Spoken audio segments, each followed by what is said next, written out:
the whole sky just opened up into gunfire. And we had this one pump house and one doorway to shoot back through it. And about 15 people, all with fully automatic weapons shooting at us. And 600 yards, they're not real accurate, but you can hear them and they're whizzing and they're hitting the building. And we're trying to engage back. What they didn't know was it wasn't just my team. I had another team 500 meters away that was a mutually supported position, and they had taken the 50 cal. And so he had a sasser, and it was a turkey shoot for them because they weren't being engaged. They were just observing the gunfight. And so they put down all three of those vehicles and lit two of them on fire with Rofus rounds. Now, a Rofus round has an incendiary compound inside the bullet. So when it hits, it explodes.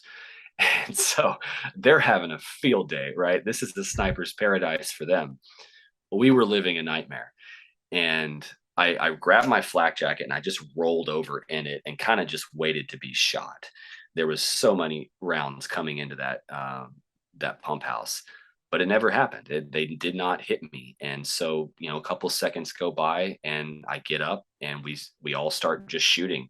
I think I was more or less expecting an initial barrage and then it to slow down because I knew they had 600 yards to cover, right? It's like they're not going to do that with this same intensity of fire.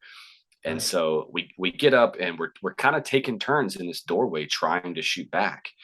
And my teammate had a bolt rifle, the A3, the M40 A3. His barrel got shot twice while he was on the gun trying to engage back. He had a through and through on the armpit of his flight suit and another one through the pant leg, and he was never hit. My radio operator, his ruck was full of bullet holes. His toothbrush had been shot in half. He had a vial of holy water that had been shot. His poncho liner was rolled up and it just looked like Swiss cheese when we opened it up. And it was about a 50-minute to an hour long gunfight. And I know that because the other team actually got to record it because they were having a jolly time.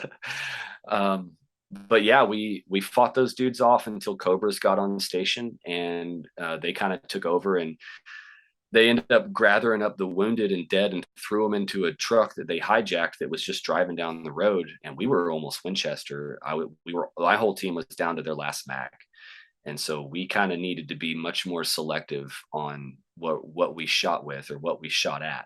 And at that point in time, they had forfeited and Cobras came on station, and I was like, all right, save your ammo. We all survived this. Like, let's just start doing a battle damage assessment here. Well, in the middle of that gunfight, it had gotten so bad trying to take turns shooting from that one doorway that I felt I needed to get out of the building. Like, we are far better off if we're all online and everybody can engage. And there had been a fighting hole dug in the ground 10 feet from there that I guess had been used by somebody. It looks like a grave, basically. It's just a hole to fight from.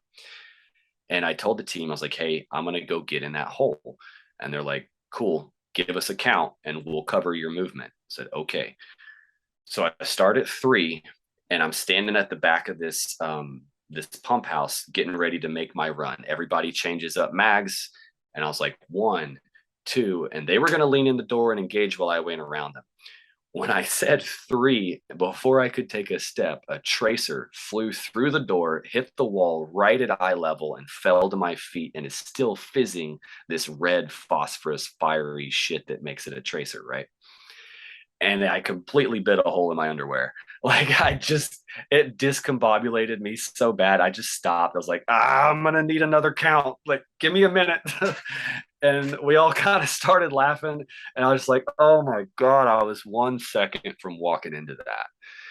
And we all kind of dumped another mag and then reset. And I did it again and ran out. And head down and trying to just protect my vitals while moving fast, I dove into this fighting hole and do the kind of, head check. Oh, I'm good. I'm not shot. All right, get in the fight, right? Throw the gun up, start engaging, start looking for guys that are making it up the hill toward us at this time. And all I can smell is shit. And my initial thought is I'm gut shot. right? Like, because you don't always feel it. Like, you hear these stories, you don't always know that you've been shot. And so I'm feeling around and like, fuck, like, did I shit my pants? Did I get, where is this wound at? Because I can't find it and I don't feel it anywhere. And I'm consciously trying to find something, nothing.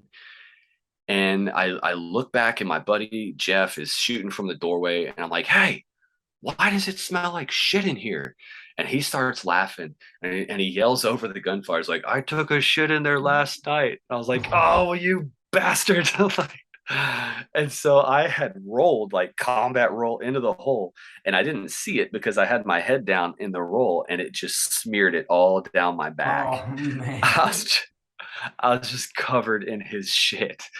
And oh, it was a mess. But Cobra's on station. They run the guys off. We start to kind of collect ourselves and look around.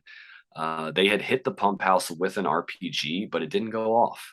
It was dented in and kind of mushroom dented the tip of it and had fallen to the ground at the base of that pump house, which would have probably killed us all. And so we're walking down the hill. QRF finally shows up. I think the Q in that acronym was not very accurate. They weren't quick at all. For the audience, QRF stands for Quick Reaction Force. They're supposed to be on standby yeah, for a situation like this. right. But because they were so afraid of the IEDs on that road, they wouldn't even let QRF drive down it. They made them get out and walk. And so QRF was only like 5 clicks away, but it took them an hour to get to us because the battalion forced them to walk. Which, if I hadn't had another sniper team there, we probably would have lost that one. They were out to get us. Um, but we gathered ourselves. We start walking down the hill, and it's like something out of a movie. There's 3 vehicles on the road, shot full of holes. There's blood everywhere, and clothing, and shoes, and empty magazines, and rifles that they had dropped, and one of the or two of the cars are completely on fire. There's black smoke all up in the air, and it's just like the calm after the storm, right? Like, what just happened here? And we get down there, and the cars are just full of guns, full of ammunition, full of ordnance, and they've got syringes in all of the cups. And they had shot up something before they had gone, which I don't know what it was, but we'd shoot these guys. Had to be some kind of adrenaline drug, right? Some type of amphetamine, I would expect, right?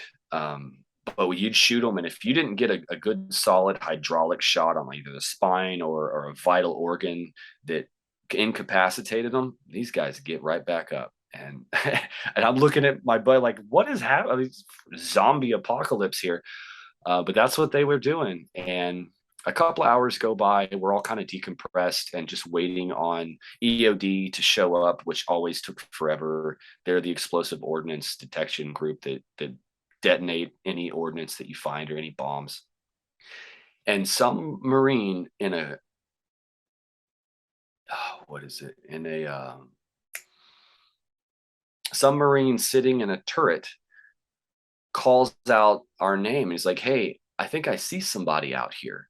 And he's looking through a thermal optic because it's getting dark. And he sees this guy in a field on the other side, in the other direction from the road, crawling. And I called out to the lieutenant. I was like, we'll go get him. And he's like, no, sniper, stand down. I was like, good call. I'd have murdered that dude in a heartbeat. But they went and captured him and brought him back. He was dressed the same as all the guys that we were fighting. He had taken his shirt off and tried to hide it. They were in black pajama pants and like a white top. And his story was that he had been kidnapped by them and was hiding in the trunk, but escaped during the fight. And I'm just Which is like, obviously hell a no. complete lie. Oh yeah, like he's not even that good of a liar.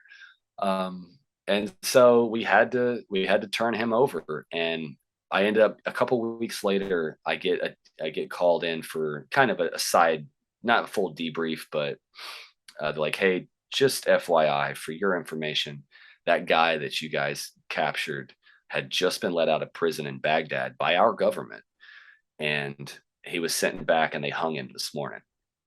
I was like, nice. Yeah, it's a So, classic example of play stupid games, win stupid oh yeah, prizes. oh yeah.